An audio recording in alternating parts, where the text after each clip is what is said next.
ilmu agama akan mengawasi kita. Sebelum makan, sebelum minum, sebelum berteman, sebelum mencari pendapatan, maka ilmu agama akan berbicara dengan kita. Ini boleh atau ini tidak boleh. Oleh karena itu, ulama mengatakan kita lebih butuh terhadap ilmu agama ini daripada makanan pada saat sangat lapar, air pada saat sangat dahaga, dan juga tempat tidur pada saat kita sangat capek. Ghazwa TV, media dakwah masa kini. Innal hamdalillah nahmaduhu wa nasta'inuhu wa nastaghfiruh wa na'udzu billahi min shururi anfusina wa min sayyiati a'malina. Man yahdihillahu fala mudilla lahu wa may yudlil fala hadiya lahu. Ashhadu an la ilaha illallah wahdahu la syarika lahu wa ashhadu anna Muhammadan 'abduhu wa rasuluhu la nabiyya ba'dahu.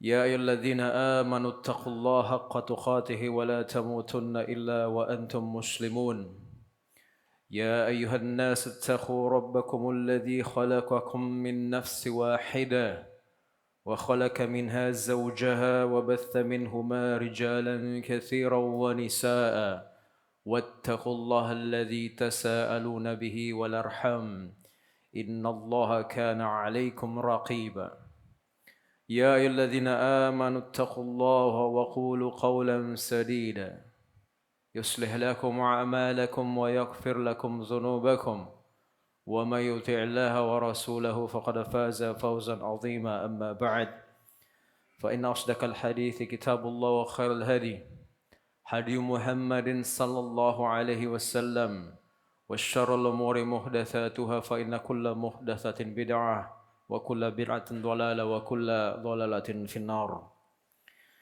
Jemaah Jumat, saudara-saudaraku sekalian rahimani wa rahimakumullah. Bayangkan dua orang berjalan di malam hari.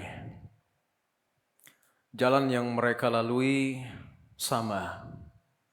Gelapnya sama, udaranya sama, anginnya sama. Yang satu melangkah dengan ringan, langkahnya mantap, hatinya tenang. Yang satu lagi, langkahnya seringkali tersandung.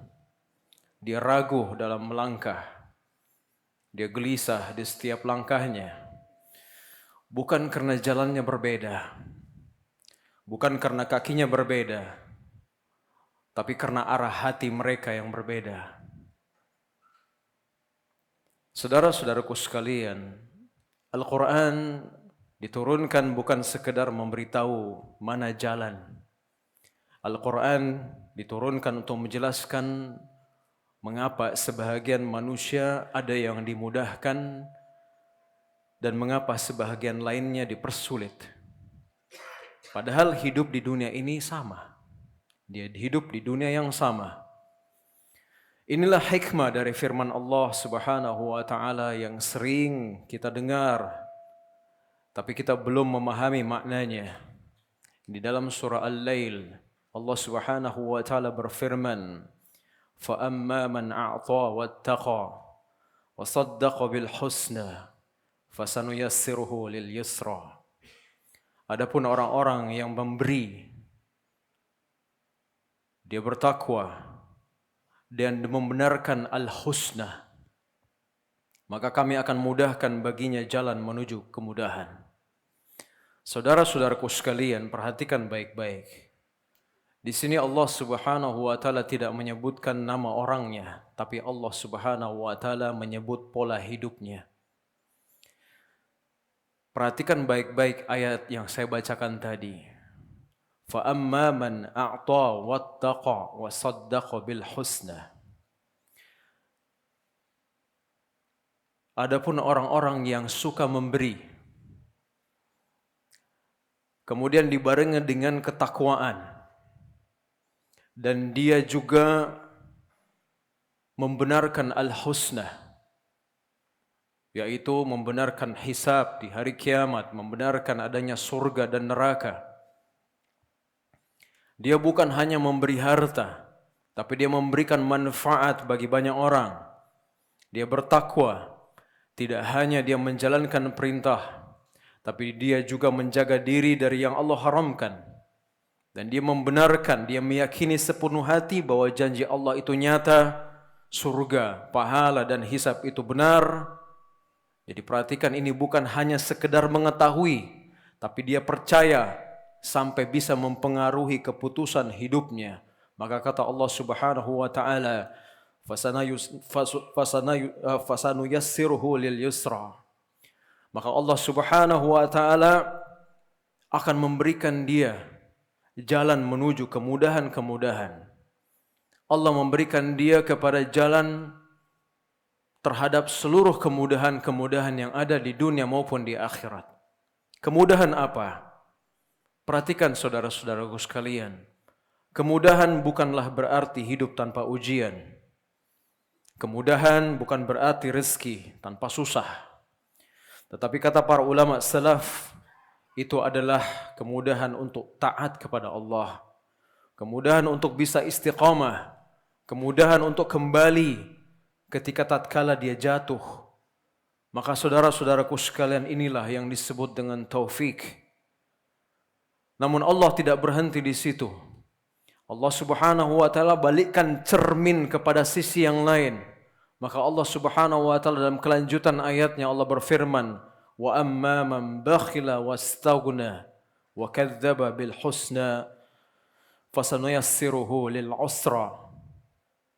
Dan adapun orang-orang yang bakhil, orang-orang yang pelit, dia sudah merasa cukup dan dia mendustakan al-husna, maka kami mudahkan baginya jalan menuju kesulitan. Bakhil bukan hanya pelit terhadap harta, tapi dia pelit ketaatan. Dia merasa cukup, bukan berarti dia tidak percaya kepada Allah, tapi dia hidup seolah-olah Allah Subhanahu wa taala tidak diperlukan. Dan dia mendustakan al-husna, dia tidak mempercayai balasan akhirat dan amalnya. Dia tahu surga dan neraka tapi tidak mempengaruhi pilihannya. Dia tahu dosa tapi tidak menghentikan langkahnya. Dia tahu pahala tapi tidak memotivasi dirinya. Maka Allah Subhanahu wa taala berkata, fasanuyassiruhu lil usra.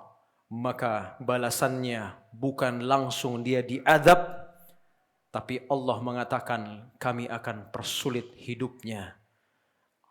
Tapi Allah mengatakan kami akan mudahkan jalannya menuju jalan yang sulit. Kami akan mudahkan jalannya menuju kesulitan, menuju kepada kebinasaan. Ibnu Katsir menjelaskan ayat ini bahwa hamba tersebut akan dimudahkan untuk berbuat keburukan. Dia akan dimudahkan untuk bermaksiat. Dengan mudahnya dia mendapatkan atau gampang melakukan perbuatan-perbuatan dosa. Dan dia dimudahkan untuk menuju sebab-sebab di mana dia nanti akan binasa. Dia dibiarkan meluncur hingga maksiat itu terasa ringan bagi dirinya. Dia dibiarkan merasakan bahwa ketaatan itu akan menjadi berat. Dosa itu terasa normal. Dan nasihat pun ketika dia terima, dia akan merasa terganggu. Inilah hukuman Allah Subhanahu wa taala yang sifatnya sunyi tapi sistemik. Makanya Rasulullah sallallahu alaihi wasallam pernah bersabda, i'malu fa kullun muyassarun lima khuliqa lah. Beramallah kalian karena setiap orang akan dimudahkan menuju apa yang dia diciptakan untuknya. Dia akan dimudahkan untuk apapun yang dia tuju ke depannya. Saudara-saudaraku sekalian, Allah tidak pernah menzalimi hamba. Tapi Allah menyambut arah yang dipilih oleh hamba. Siapa yang membuka pintu kepada Allah, Allah akan bukakan jalannya. Dan siapa yang menutup pintu kepada Allah, maka Allah akan biarkan dia berjalan dengan sendiri. Ingatlah saudara-saudaraku sekalian, Allah tidak menilai kita dari satu amal besar yang sesekali kita lakukan, tetapi dari arah hidup yang terus kita ulang setiap hari. Sebab kebaikan yang kecil, namun dia dilakukan dengan konsisten, istiqamah, ini akan mengundang pertolongan Allah sedikit demi sedikit. Dan dosa yang dianggap ringan, Kalau dia dibiarkan, ini akan membentuk jalan yang semakin jauh dari Allah Subhanahu wa taala. Jangan tunggu sampai hati kita menjadi keras. Karena ketika nasihat itu sudah mulai terasa berat dan ketaatan terasa melelahkan, itulah tanda bahwa taufik mulai ditarik perlahan-lahan dari diri kita. Aqulu qouli hadza wa astaghfirullah li wa lakum. Alhamdulillahi Rabbil Alamin hamdan kathiran tayyiban mubarakan fi kama yuhibbu Rabbuna wa yarda. Ashhadu an la ilaha illallah wahdahu la syarika lah wa ashhadu anna Muhammadan abduhu wa rasuluh. Saudara-saudaraku sekalian, ayat di dalam surah Al-Lail tadi mengajarkan satu kesimpulan besar. Bahwa hidup ini bukan tentang siapa yang paling kuat, tapi siapa yang Allah bantu. Dan Allah membantu mereka yang mau memberi. Allah akan membantu mereka yang mau bertakwa. Allah akan membantu mereka yang yakin pada janjinya. Oleh karena itu, sebelum kita menuntut kemudahan di dalam hidup, sebelum kita menuntut kemudahan di dalam kehidupan kita ini, tanyakan pada diri kita sendiri, apakah kita sudah memilih jalan yang lurus? Mari kita tutup khutbah ini dengan doa, saudara-saudaraku sekalian. Semoga Allah Subhanahu wa taala menjadikan kita termasuk orang-orang yang dimudahkan menuju kebaikan. Innallaha wa malaikatahu yusholluna 'alan nabi ya ayyuhalladzina amanu shallu 'alaihi wa sallimu taslima. Allahumma shalli 'ala Muhammad wa 'ala ali Muhammad kama shallaita 'ala Ibrahim wa 'ala ali Ibrahim innaka Hamidum Majid. Allahumma ihdina fiman hadait wa 'afina fiman 'afait wa tawallana fiman tawallait. Allahumma ghafir lil muslimina wal muslimat wal mu'minina wal mu'minat al ahya'i minhum wal amwat innaka sami'un qaribun mujibud da'wat. Allahumma ya muqallibal qulub thabbit qulubana ala dinik. Allahumma yassir lana ta'atak wa habbib ilayna al iman wa karih ilayna al kufra wal fusuqa wal isyan. Rabbana la tuzigh qulubana ba'da idh hadaytana وهب لنا من لدنك رحمة إنك أنت الوهاب. ربنا آتنا في الدنيا حسنة وفي الآخرة حسنة وقنا عذاب النار. وصلى الله على نبينا محمد وعلى آله وأصحابه أجمعين والحمد لله.